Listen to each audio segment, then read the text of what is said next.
ஐயா, சுவாமிக்கு நிறைய பக்தர்கள் கடிதங்கள் எழுதியிருக்காங்க. அந்த கடிதங்களுக்கு சுவாமி தன் கைப்படவே பதிலும் எழுதியிருக்காங்க. இதில ஒரு பர்ட்டிகுலர் இன்சிடென்ட்ல டிபிஎம் ப்ரொஃபசர் டிபிஎம் வரும்போது, அவரே வந்து சுவாமி வந்து பதில் எழுத சொன்னதா வந்து ஒரு புத்தகத்தில படிச்சேங்க வந்துட்டு. அந்த சம்பவத்த பத்தி உங்களுக்கு ஏதாவது தெரியுங்களா? டாக்டர் டிபி மீனாட்சுந்தரனாரை வந்து சுவாமி தனக்கு சமமாகவே நடத்தினார். தன் பக்கத்தில் உட்கார வச்சுக்குவார். அவர் சுவாமியோட வயசில் மூப்பு, வயசு ரொம்ப அதிகமானவர் அவர். ஸோ புதுசாக சாமி பார்க்க வர்றவங்க இதில் யார் சுவாமினே தெரியாது. அவரும் தாடியெலாம் வச்சுருப்பார், கொஞ்சம் முதுமையாக பழுத்த பழமாக இருப்பார். சுவாமியும் வந்து தாடியெலாம் வச்சுருப்பார், ஆனால் வித்தியாசமாக இருப்பார். பக்கத்தில் உட்காந்துருப்பாங்க. எல்லோரும் வந்து டாக்டர் டிபியும் தான் சுவாமின்னு நினச்சி அவருக்கால தொட்டு வணங்குவாங்க. அப்போ வந்து அவர் அப்பயும் ஒரு அசைவுகளும் அவர்கிட்ட இருக்காது. எந்த சலனங்களும் அவர் முகத்தில் காட்ட மாட்டார். சுவாமி அவர் கையில் வந்து ஒரு பழத்தை கொடுக்க சொல்லுவார். அந்த பழத்தை எடுத்து அவர் கொடுப்பார். அந்த வணங்கின டிவோட்டிக்கு பழத்தை எடுத்து கொடுப்பார். அவன் கையெடுத்து கும்பிடுவான், மறுபடியும் இங்கே நமஸ்காரம் பண்ணுவான். அதையும் அப்படியே பார்த்துட்டே இருப்பார். அவன் போயிடுவான். எங்களுக்கெல்லாம் ஒரே விசித்திரமாக இருக்கும். ஏன் சாமி நான் தான் சாமின்னு ஏன் சொல்லலைன்னு கூட வரும். அந்தளவு தான் எங்கள் அறிவு இருந்தது. ஆனால் அந்த சமயத்தில் சுவாமியினுடைய அந்த முகத்தில் பார்க்கணுமே, அப்படி ஒரு தேஜஸ், அப்படி ஒரு சந்தோஷம். அந்த சமயத்தில் டாக்டர் டிபிஎம் வந்து தனக்கு வந்த கடிதங்களெல்லாம் பார்க்க சொல்லுவார்.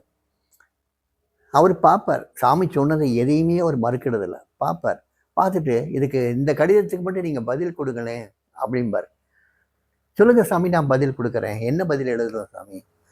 நீங்கள் அப்பா உங்களுக்கு வழிகாட்டுவார், நீங்கள் எழுதுங்க, வந்துடும் அது அப்படிம்பார். அவர் உடனே எழுத ஆரம்பிப்பார். எழுத ஆரம்பித்து கீழே வந்து சுவாமி பேரையே போடுவார்.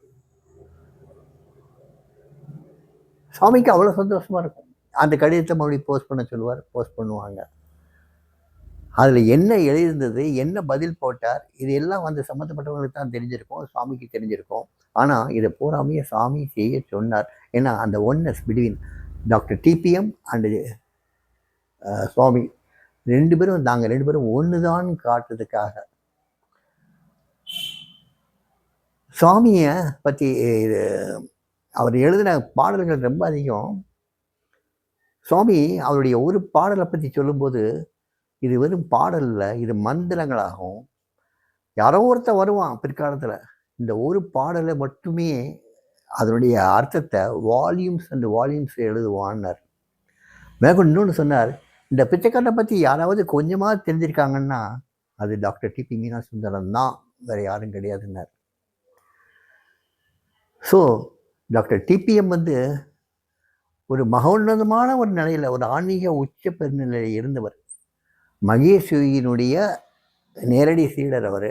ஆனால் அந்த டிரான்சென்டென்டல் மெடிடேஷனுங்கிற ஒரு மாயிலிருந்து விடுபட்டு தெய்வத்தோடு ஐக்கியமானவர், அதாவது நம்ம சாமியோட ஐக்கியமானவர் அவர். அவர் கடைசியில் கேன்சர் ஹாஸ்பிட்டலுக்கு போகிறதுக்கு முந்தைய சாமியை தரிசனம் பண்ணிட்டு தான் போனார். சுவாமி அவரை அப்படி ஒரு ஆசீர்வதித்து தான் அவர் அனுப்பிச்சி வச்சார். அதுக்கப்புறம் அங்கே யாருமே அவரை பார்க்கல, அவர் இறந்துட்டார். ஸோ டாக்டர் டிபிஎம் ரொம்ப அட்வான்ஸ் ஸ்டேட்டில் இருந்தார். சுவாமி அவரை தனக்கு சமமாக தான் பாவித்தார்.